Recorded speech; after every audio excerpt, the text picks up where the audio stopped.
profesor Francisco Guitián, yo creo que es realmente uno de los pioneros dentro del campo de los biomateriales en España. Dirige el Instituto de Cerámica de Santiago, un instituto de bastante nueva creación en su actual edificio, que realmente merece la pena visitar. Creo que es, desde mi punto de vista, uno de los lugares pioneros en España y donde se están desarrollando más y de forma más seria todas las investigaciones en el campo de los sustitutos óseos, entre otras muchísimas cosas que se hacen allí.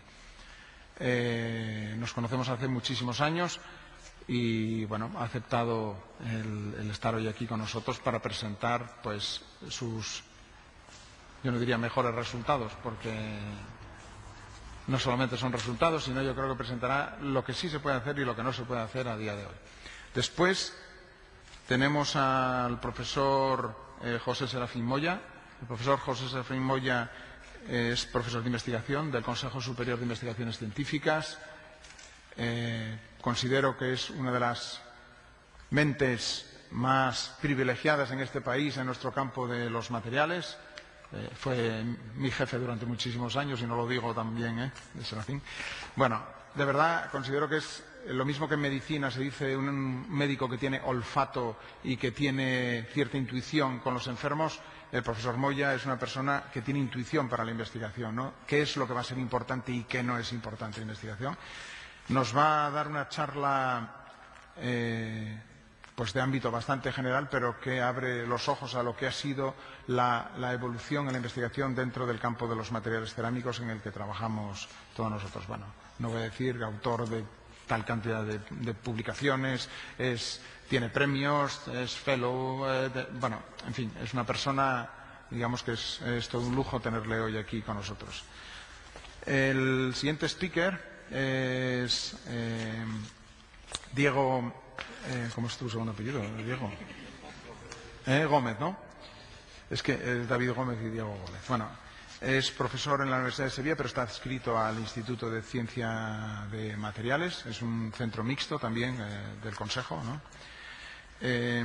Es de esas raras personas que consigue combinar una investigación teórica con una investigación experimental. No hay mucha gente que sea buena en las dos cosas.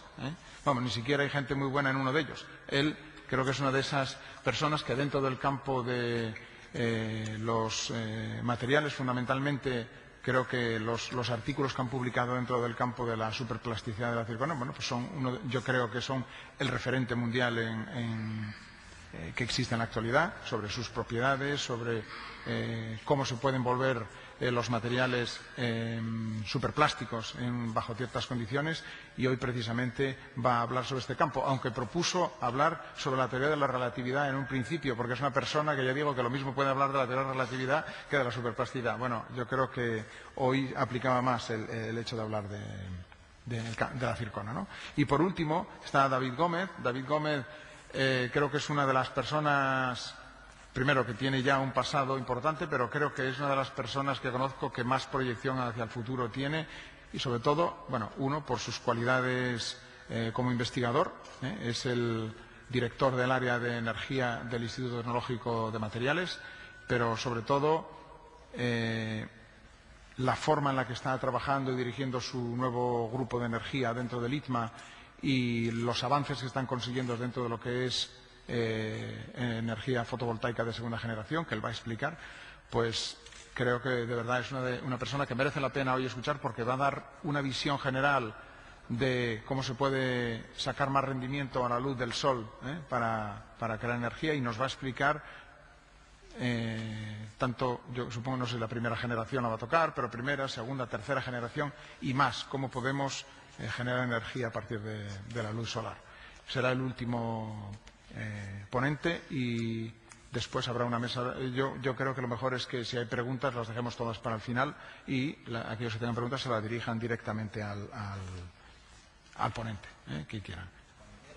Bueno, vamos a ver, yo voy a hablar de un tipo de materiales que son muy específicos. Digamos, dentro de los materiales cerámicos en los que trabajamos hay dos formas de abordar las cosas. Una es la que acaba de contar Ramón en la mayor parte de su de su ponencia o de su charla o tal. Vamos a hacer materiales que se parezcan al hueso o que tengan las funciones del hueso, ¿no?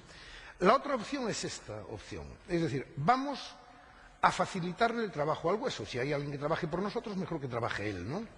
Eso es una regla general de conducta, ¿no? De modo que yo lo que voy a hablar es realmente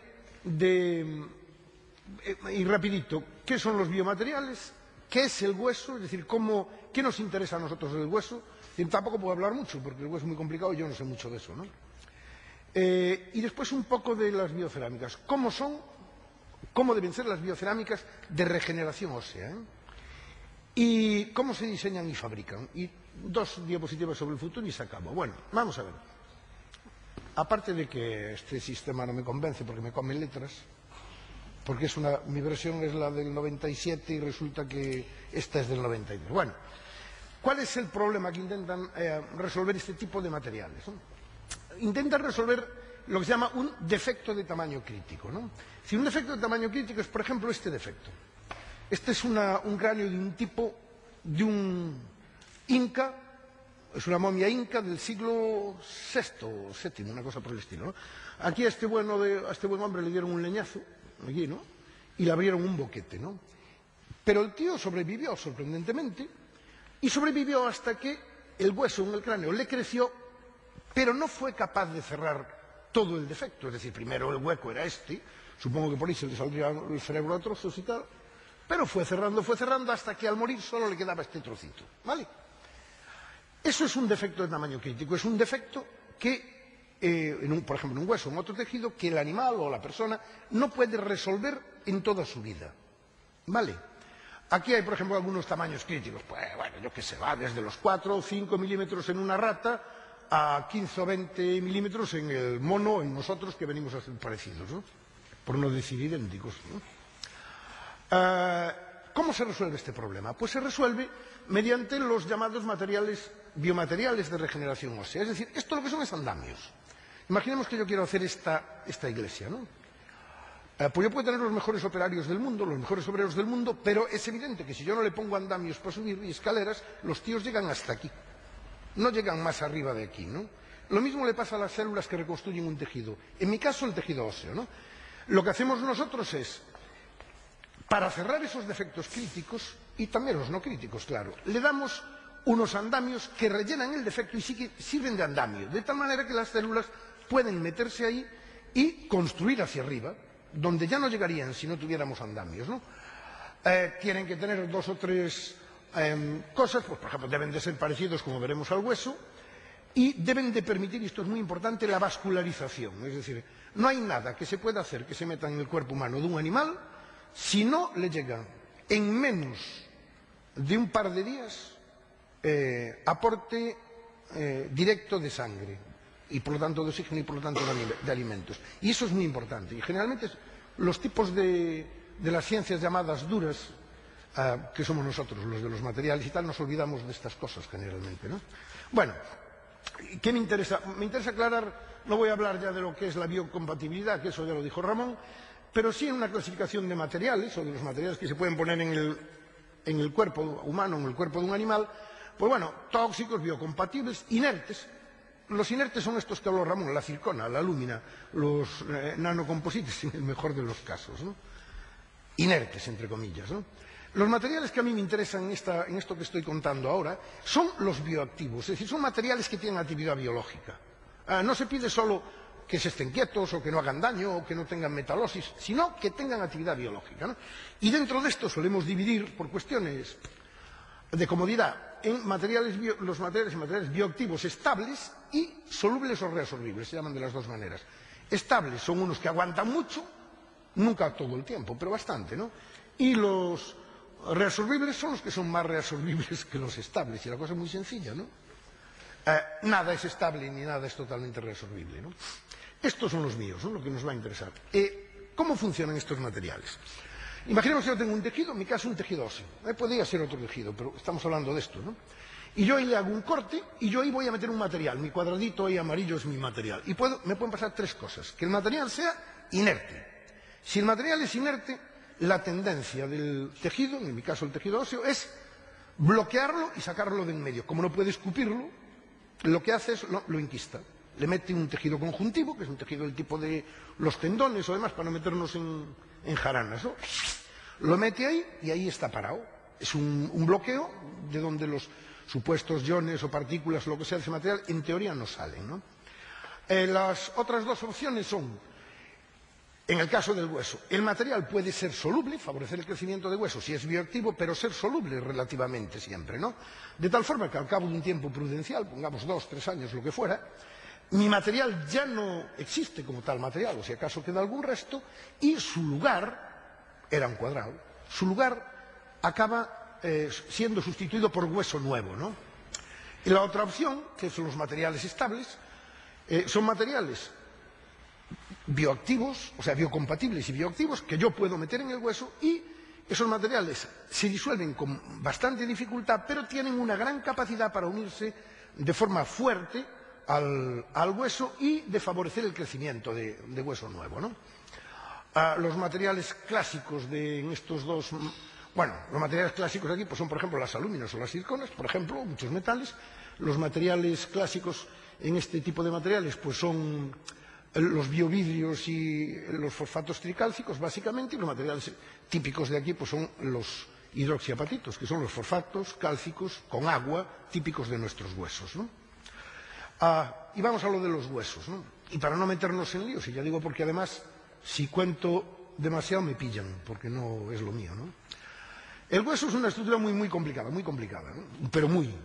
Lo que nos interesa hoy, el hueso tiene, desde nuestro punto de vista, los tíos de materiales somos bastante brutos, ¿no? Entonces, consideramos al hueso un material compuesto de 3 fases distintas, ¿no? Cuantitativamente la más importante es el fosfato cálcico, es hidroxiapatito, es lo que hace al hueso duro, ¿no? ¿De acuerdo? Es este que tenemos aquí, es inorgánico, es una sal, Ca10, PO4 6 veces OH2, impuro y además con carbonato, y, en fin. Hay otra fase que es orgánica, que son básicamente proteínas del tipo del colágeno, factores de crecimiento, lípidos, un montón de azúcares, cosas raras, ¿no? Y finalmente hay la tercera parte, que es la más importante realmente, que son las células vivas, ¿no? Y las células vivas son básicamente, hay más, pero las que nos interesan son 3 tipos de células, que son los osteoblastos, que crean hueso, los osteocitos, que son, voy a mentir descaradamente, osteoblastos dormidos, para entendernos, y los osteoclastos que destruyen hueso, ¿no? Solo 2 cosas más. Hay 2 tipos de hueso, básicamente. Uno que es el denso, huesos largos, los huesos de caña de la sopa y tal igual. Esos son los huesos largos. Y los huesos que tienen más carácter esponjoso, que también hay hueso esponjoso dentro de los huesos largos, pero que tienen otra estructura. ¿Cómo? Vamos a verlos un momentito, que vamos a ver aquí. Aquí, aunque el dibujo es muy malo, está cogido un libro muy antiguo, pero sí me interesa verlo. Esto es un corte de un hueso largo, cuando le quitamos todo lo que no es fosfato cálcico. Aquí lo que quedan es como unos huecos, que ahora veremos de qué están rellenos, pero esto queda así. Cuando yo trato con sosa un hueso largo y tal, y no sé, aparte de apestar, que apesta, pues queda así, ¿no? Un hueso esponjoso tiene eso, una estructura como una esponja, y si yo lo trato, le quito las células, las proteínas y tal, lo que me queda es así, como una esponja, ¿vale? Otra cosa que me interesa. La estructura de un hueso es tan complicada que no vale la pena ni hablar de ella, ¿no? Pero sí me interesa este trozo. Esto es lo que se llama un osteón, es la unidad morfológica fundamental del hueso. Ahora hablaremos de ella, y me interesa otra cosa también, y es que, aunque no se ven muy bien aquí, ¿no? Aquí se ven como unos puntitos, ¿no? Estos puntitos son los osteocitos. Veremos por qué me interesan. Los chicos de la película son 3. El osteoblasto fabrica hueso, y lo fabrica de la siguiente manera. Cuando recibe las señales químicas suficientes, y no me voy a meter ahí porque no sé de este tema, recibe las señales tal, el tipo empieza a precipitar hueso, empieza a crear lo que se llama matriz extracelular. Y esa matriz extracelular es proteínas, colágeno, cosas de este tipo, y un precursor del hidroxiapatito, del fosfato cálcico anhidro. Y eso es como un moco que fabrica, ¿vale? Es como una especie de depósito, un hueso matriz extracelular y tal, que convenientemente al cabo del tiempo veremos cómo se convierte en hueso de verdad, ¿vale? Segundo actor, el osteocito. El osteocito es un bicho de estos que se queda dormido ahí y forma como una estructura dentro del hueso, que es como esto que intento pintar aquí, que es como una red de sensores dentro del hueso duro. Y estos sensores entienden señales químicas y mecánicas, ¿no? Lo que decía Ramón, pues si aquí se le aplica no sé qué carga y no sé cuánto, por ahí o empieza a haber partículas de debris y tal, pues ahí empieza el hueso a disolverse o a no disolverse, o cosas de estas, ¿no? Estos son como sensores. Y este es el malo de la película, que es el osteoclasto, ¿no? El osteoclasto es como un pulpo, con muchos órganos y tal, y tiene así como unos tentáculos, y cuando recibe las señales adecuadas, el tipo, aparte de otras cosas, empieza a escupir por abajo ácido clorhídrico. Iones cloruro y protones. Aparte de muchísimas cosas, claro, ¿no? Y eso disuelve el hueso. De modo que para que este negocio, además, estos tres bichos, vamos a llamarlos así, yo lo llamo bichos siempre, ¿no? A estos tres tipos de células no actúan cada una por su lado, sino que actúan en una estructura que se llama BMU, unidades multicelulares básicas. En mi caso eso se llama una tuneladora, le llamamos así siempre, ¿no? Una tuneladora es un tinglao como este, es como eso para hacer un túnel, ¿no? O sea, van delante los osteoclastos que van disolviendo hueso, ¿vale? Detrás hay una línea de osteoblastos que van creando hueso. Y ese hueso que se crea nuevo es la parte de estos osteoblastos que aún quedan ahí, quedan metidos dentro y son los osteocitos. Aquí lo tenemos mejor, esto es más de verdad, ¿no? Más como se ve, ¿no? Y se ve, en las preparaciones histológicas, ¿no? Estos son los osteoblastos que van delante rompiendo hueso, detrás vienen los osteocitos, que son estos, estos son los osteocitos, los azules son los osteoblastos que crean hueso, y estos más azules aún son los osteocitos dormidos que hacen la estructura de sensores que maneja el crecimiento del hueso. Veremos que estas tuneladoras avanzan a una media de 40 micras por día. 40 milésimas de milímetro por día, que son 400 milésimas de milímetro cada 10 días, 4.004 milímetros cada 100 días. Es decir, yo no sé, pues nada, así cada año, ¿no? Pero son suficientes para cargarse todo nuestro esqueleto, todo, cada 8 años. Cada 8 o 9 años no nos queda a nosotros nada del hueso que teníamos hace 8. ¿Vale? Muy bien, ¿cómo chuta este negocio? ¿Qué es lo que estamos haciendo nosotros ahora? ¿Qué es esto de la cerámica, de la biocerámica de sustitución? A nosotros lo que nos interesa de momento, lo que podemos hacer, lo que podemos vender, es la estructura dura del hueso, para utilizarlo como andamio, tal como habíamos quedado. Entonces, ¿qué es lo que hacemos nosotros? Lo que nos interesa es, vamos a ver cómo es el hueso esponjoso, vamos a hacerlo de fosfato cálcico para que el sistema inmunológico no se me vuelva loco, porque lo reconoce como un material que es del cuerpo, no tiene ningún problema, y vamos a ver si somos capaces de que las células se nos metan ahí, ¿vale? Lo primero que hay que tener claro es que el único material de verdad de la buena, que es capaz de unirse al hueso de verdad, es el hidroxiapatito, que es nuestro propio material de los huesos, es ese fosfato cálcico con agua y tal y cual. Y los demás, según se parezcan más o menos al hidroxiapatito, y según sean capaces o no de disolverse y recubrirse de hidroxiapatito, si lo hacen bien, serán muy bioactivos, y si no, no. O sea, en teoría, bueno, esto no me meto aquí, que no es el lugar adecuado. ¿Cómo funciona este negocio? Vamos, cuando yo meto en el medio fisiológico, estoy simplificando y mintiendo bastante, o sea que, bueno, lo que hay, ¿no? Cuando yo meto en un medio fisiológico, en el cuerpo humano, en una encía, en donde sea, un trozo de este hidroxiapatito, que digo que es el material más chachi y mejor que hay para estas cosas, ¿no? Vale, yo lo meto, y entonces lo primero que pasa, pero en los primeros 30 segundos, el material, que aunque es muy insoluble, no es totalmente insoluble, no hay nada totalmente insoluble, el material empieza a recubrirse de estos muelles que son las moléculas de colágeno, ¿no? Y se empiezan a pegar encima del material, ¿no? Y además, bueno, empiezan a disolverse fosfatos, sodios, calcios y tal, ¿no? Esta disolución de fosfatos y de calcios aumenta mucho la concentración en las cercanías de mi prótesis, del material que yo metí, ¿no? Y eso a lo que lleva inmediatamente es que se supera el producto de solubilidad local, rollos de química, ¿no? Se supera el producto de solubilidad local y entonces sobra fosfato en el medio fisiológico y precipita, ¿no? ¡Pum! Precipita. Pero no precipita solo, precipita con un moco de proteína. Es un moco de verdad, es bastante asqueroso, ¿no? Que recubre el material, ¿vale? Ese moco de proteína y hidroxiapatito, precipitado, siempre es hidroxiapatito. Tenga yo el fosfato que tenga, lo que precipita es siempre hidroxiapatito, amorfo. Las células, ahora veremos cómo, lo convierten en hueso maduro. Pero, como el hidroxiapatito es insoluble, relativamente, estamos hablando de... Nadie es totalmente decente ni totalmente indecente, ¿no? Bueno, pues eso. El hidroxiapatito, que no es totalmente indecente, siempre va a estar ahí, durante años, va a estar ahí.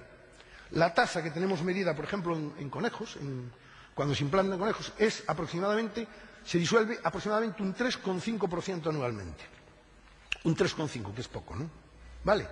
Pero sobre él se deposita primero ese moco y a través del trabajo de las células, hueso, como Dios manda. El otro caso, que es el de los materiales solubles, lo tenemos aquí, ¿no? Yo meto fosfato tricálcico, que es soluble, lo meto, de nuevo se disuelve muy rápidamente fosfato y calcio, pillan proteínas, la cantidad de moco ya es infinitamente superior, porque el calcio además precipita las proteínas que da gusto, ¿no? Pero el material se va disolviendo cada vez más, porque es muy soluble, claro. Por eso se llama soluble o resoluble, ¿no? Y al final lo vuelven a pillar las células y hacen hueso. Pero aquí ya no queda... Idealmente, ya no queda restos del material que yo metí. La tasa, más o menos, en conejo, de disolución del fosfato tricálcico es entre el 35 y el 40% anualmente. Es decir, más de 10 veces superior a la del hidroxiapatito que hablaba antes, ¿no? Lo que pasa siempre en este tipo de materiales es lo siguiente. Primero, la biocerámica del fosfato que yo meto, de mi esponja, mi material, se disuelve y empieza a precipitar una cosa que se parece al hidroxiapatito, un carbohidroxiapatito impuro y tal y cual. Ese carbohidroxiapatito forma un moco con las proteínas. Siempre pasa lo mismo y con otros compuestos de tipo orgánico y tal, ¿no? Bueno, en fin, factores de crecimiento, tal y cual. Y tercero, lo pillan las células. ¿Qué células? Bueno, aquí tenéis un precipitado, es in vitro, está hecho en cultivos, no está hecho en el cuerpo de un conejo. Tal. Esto es los precipitados de hidroxiapatito con las proteínas, ¿no? Con el aspecto que tienen, son muy bonitos, ¿no? ¿Y eso qué son estas cosas de aquí? ¿Y eso qué pasa? Lo pillan las tuneladoras. Y entonces, ese moco, que era de fosfato cálcico, con proteínas, con no sé qué, con tal, lo pilla la tuneladora y la tuneladora lo que hace es, come de eso y escupe hueso bien formado. Ese es el mecanismo por el cual lo que nosotros le metemos en el cuerpo y lo que le damos opción, ese es el mecanismo por el cual tenemos hueso como Dios manda y no tenemos una cosa muy asquerosa, ¿no? Una cosa... Vale. ¿Qué sabemos del tema? Una cerámica de este tipo funciona bien si cumple dos condiciones. Uno, tiene unas características físicas adecuadas y eso incluye básicamente... Bueno, ahora lo vemos, vamos a dejarlo aquí. Y dos, tienen una composición química también adecuada. Características físicas. Estas cerámicas deben tener dos condiciones básicas, ¿no? Uno, una porosidad muy alta. Tiene que tener una porosidad muy alta y un tamaño de poro del orden del 60-70% y un tamaño de poro grande, de 250 a 350 micras. ¿Por qué? Porque es el tamaño de las células. Y si no caben, no entran. Es tan fácil como eso, ¿no? Entonces, si yo quiero que aquí se alojen y se metan células y tal igual, que tienen pues 100 micras o cosas por el estilo, tengo que dar un agujero suficiente, o no entran. Además, estos poros tienen que estar interconectados para que los bichos se puedan mover por dentro, pues si no se quedan aquí pegados en la parte de atrás y no hacen nada, ¿no? ¿Y qué más? Y además otra cosa muy importante. Aquí tenemos un material de los que fabricamos nosotros, ¿no? Si se ve, es como un terrón de azúcar, de fosfato cálcico. Si se ve con aumento, se ven los poros. Aquí se ven con más aumento, son los poros de 150 o 200 micras. Pero la parte sólida, lo que se llaman los arrotantes o los struts, o como se le quiera llamar, deben de ser porosos, deben tener microporosidad o nanoporosidad, si se quiere, ¿no? ¿Para qué? Y aquí se ve, ¿no? Si esto se ve con más aumentos, aparecen estos poritos pequeños. Esto es definitivo para la absorción de proteínas. Y si no se absorben proteínas, no se pegan las células. Son muy miradas las células, ¿no? Entonces, pues no se pegan simplemente, ¿no? La composición química, no nos vamos a meter en rollos. El hidroxiapatito tiene la relación de calcio a fósforo de 1,67. El fosfato tricálcico tiene una relación de calcio a fósforo de 1,50. Si yo quiero hacer un fosfato cálcico insoluble, lo que tengo que hacerlo es ponerlo muy rico en calcio. Sin pasarme, 1,67. Si lo quiero hacer muy soluble, 1,50. Si quiero cosas intermedias, por el medio. Y así puedo trabajar, puedo decir, pues quiero una cosa regular, ¿no? Pues le pongo otra cosa por el medio. Bueno, esto es lo que acabamos de ver, ¿no? La cuestión es cómo se hace. Y lo vamos a explicar en 5 minutos, ¿no? Yo ya sé lo que quiero. Quiero una esponja que sea de fosfato tricálcico, de hidroxiapatito, que tenga poros grandes de no sé cuántas micras, pequeños de no sé cuántas micras, que además sea, en fin, estas cosas, ¿no? ¿Cómo se hace? Pues como todo. Quiero decir, en materiales siempre hacemos lo mismo, no hay más historias. Aquí, a nosotros siempre, pero el tipo que me entra por la puerta un día en el despacho diciéndome que quiere hacer un ladrillo color verde o un plato de porcelana azul marino con no sé qué cosas, siempre me pide lo mismo. El tío me dice, yo quiero un material para esto, para esta función. Y o bien o él o yo o los dos, en el mejor de los casos, sabemos que para que sirva para eso tiene que cumplir tiene que tener unas propiedades, si no, no sirve, ¿no?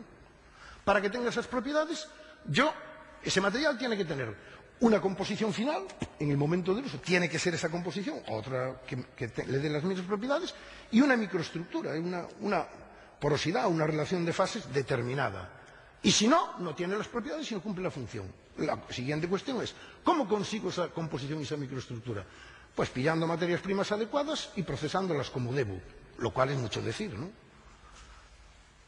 Lo que sí quería que quedara claro es que uno hace biocerámicas, por desgracia, en este momento, como hace vajillas. Es decir, cogemos las materias primas, las preparamos, las conformamos y las procesamos térmicamente. ¿Cómo? Por un proceso de síntesis química sin mayores historias, obtenemos los fosfatos. No me voy a meter aquí. Es fácil, no tiene problema, ¿no?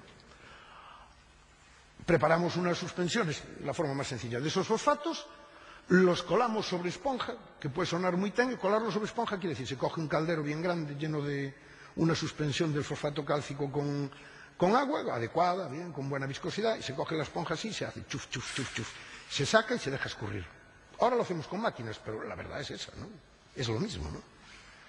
Y una vez que está seca, se calcina, se elimina el polímero, se cuece y se obtienen este tipo de materiales. Por ejemplo, este es un hueso esponjoso de la cadera de una mujer de mediana edad. A más aumentos, es así. Este es un material hecho por nosotros, que tenemos en el mercado. Es prácticamente lo mismo. Es el material de entrada que yo le doy a los bichos para que se lo coman, claro, ¿eh? Mi vocación de permanencia en casi toda mi vida es menos que nula, ¿no? O sea que, como es obvio, claro. Bueno, ¿qué más? Eso es un sistema. Otro sistema. Yo la porosidad la puedo dar de otra manera, que es... No, ¿para qué voy a hacer yo agujeros? Si yo amontono pelotillas y ya tienen agujeros. Es decir, yo tengo ahí un cesto de naranjas que, por cierto, no sé por qué sale detrás en vez de por delante. Pero bueno, yo si hago las naranjas del tamaño que me interesa, las partículas del tamaño que me interesa, los poros que dejan pueden ser adecuados para que entre una célula, si tiene 300 micras, ¿no? Y no hago una esponja, hago partículas como estas. Estas son partículas que tienen, estos son 400 micras, es decir, pueden tener 300, 400 micras, y por lo tanto, no tienen que tener macroporosidad porque el propio empaquetamiento de las partículas hacen la macroporosidad que necesito, y en cambio me puedo fijar en la microporosidad para que absorban proteínas bien, ¿no? Eso lo usan los dentistas ahora, ¿no? Bueno, este es un ejemplo simplemente de uno de estos materiales en donde se ve que a nada de meterla en un hueso, lo que está teñido azul es un hueso, ¿no? Entonces se ve que iba por aquí al principio, le metimos un taladro y tal, se metió la partícula esta y tal, y entonces resulta que se ve como el hueso va avanzando, se encuentra también que va avanzando, ¿lo veis, no? Abrazando la partícula, eso es que le da bien de comer y se encuentra cómoda, ¿no? Las células. O aquí tenéis, aquí hay otro caso donde se ve una sección de un cilindro de fosfato cálcico, donde se ve a los 2 meses, que se ve que era un cilindro, esto es la sección, y aquí en cambio se ve que el hueso nuevo que está teñido de rosa o de rojo o de morado, lo que sea esto, pues prácticamente se está comiendo todo el material a los 14 meses, es decir, que eso es bastante soluble. Y bueno, eso es lo que vendemos, lo que hacemos, lo que sabemos hacer más o menos y lo que tenemos en el mercado, ¿no? ¿A qué vamos? ¿Qué es lo que nos gustaría hacer? Y seríamos, como dice un amigo nuestro, ricos o por lo menos famosos, ¿no? Bueno, esta es una opción, las piezas a medida, ¿no? Una cosa que le piden a uno siempre, la gente con la que trabajamos, es... Yo tengo un defecto, eso me pasa a mí, en Santiago, que venía ayer, había 27 grados, cuando llegué aquí había 16. Esto es el asunto. Bueno, Ramón lo dijo hace un momento, es decir, esto es una máquina de robocasting, simplemente es un robot que nos permite construir formas, ¿no? Y por un sistema relativamente sencillo, esto es una máquina de 3 ejes que lo que hace es mover una especie de extrusor, una jeringa, de tal manera que yo puedo diseñar en el ordenador pues una figura determinada y construirla, pues como por ejemplo aquí, ¿no? Pues en fosfato cálcico, ¿no? Entonces yo puedo hacer de la forma que a mí me diga el cirujano, de la forma que a mí me diga el dentista, no es que me lo diga él, sino que me saque ahí unos tags o unas radiografías o RMN o lo que fuera del agujero que quiere cubrir, yo puedo fabricar esa pieza, en teoría al menos, ¿no?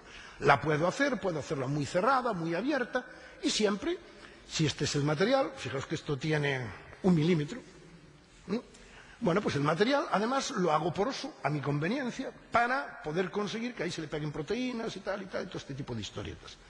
Esa es la primera cosa. Segunda cosa, la liberación sostenida. Es decir, este es un sistema que yo creo que es el primero que se va, más que las piezas de medida, esto es lo primero que se va a vender realmente. Lo primero que conseguiremos poner en el mercado todos los que nos dedicamos a eso es este negocio, ¿no? Es decir, este es un material, bueno, vamos a ver, cuando uno va al dentista, lo primero que hace el dentista es decir, sí, muy bien, a ver, trae esa muela, ¡clas!, ¿no? Y entonces, y ahora te tomas, aumenté 1 gramo con ácido clavulánico, tal, pues te funde el estómago a base de antibióticos. ¿Por qué? Joder, porque es que eso es grave, ¿no? O sea, hay una zona que queda libre para microorganismos, bacterias, lo que sea que tengamos en la boca, que sabe Dios, y que entran por ahí y furan lo que pueden, ¿no? Bueno, solución.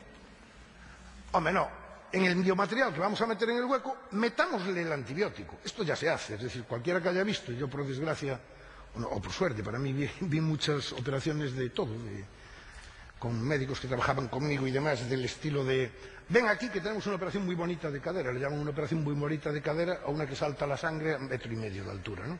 Eso es más bonita que si solo salta a medio metro, claro.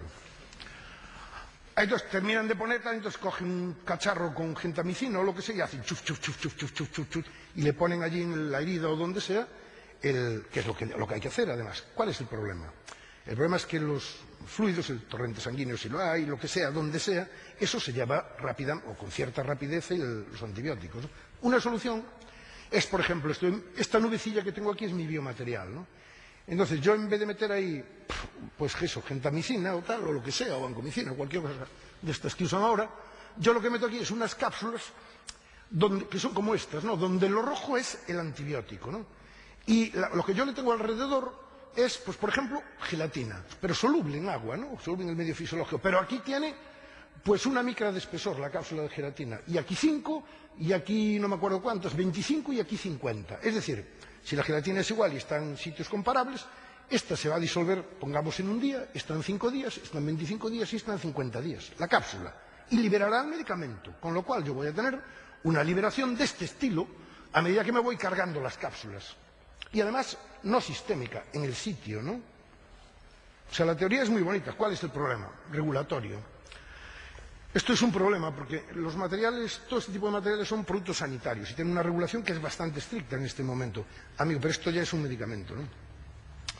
Y esto de la regulación es mucho más estricta y es mucho más problemático ponerlo en el mercado, ¿no? Y ahí estamos parados todos realmente, ¿no? Y ya lo último, lo más guay del Paraguay, la ingeniería. Es decir, si lo que queremos es meter un material que viene, bien, que sí, que lo metes y que tal, y que no sé qué, y es un andamio para las células y todo esto y tal, metamos un hueso de verdad, hombre. Entonces lo que se hace normalmente es sacarle a un tipo de la cadera o de donde sea un trozo de hueso suyo o de un cadáver convenientemente retratado para el implante que haya que hacerle, ¿no? Esta sería la otra solución. Yo cojo mi material, mi material, del paciente saco células óseas, por ejemplo, células madre o lo que sea, o osteoblastos o lo que sea, ¿no? Pues por ejemplo, de la médula ósea, y en un cultivo siembro las propias células del paciente sobre mi material. Y lo tengo el tiempo suficiente para que esas células proliferen y creen matriz extracelular. Y al final tendré mi material cargado con células y proteínas del propio paciente, como esta de aquí, que está muy gorda y muy rolliza encima de nuestros materiales. Y después se implanta. Nadie lo ha hecho aún, ¿eh? Es decir, sin conejos, nosotros lo hemos hecho en conejos y milagrosamente sobreviven. Pero esto es un problema muy grave porque eso obliga a disponer de una tecnología para extraer las células del paciente, mantenerlas sin contaminación, sin degeneración en esas cosas tan raras que tienen nuestras células, de ADN, de cosas, historias y tal, que no hay nadie que tenga las santas narices a meterse con eso aún, ¿no? Porque los riesgos que se corren son gordos. Y ahí estamos, ¿no? Y hasta aquí.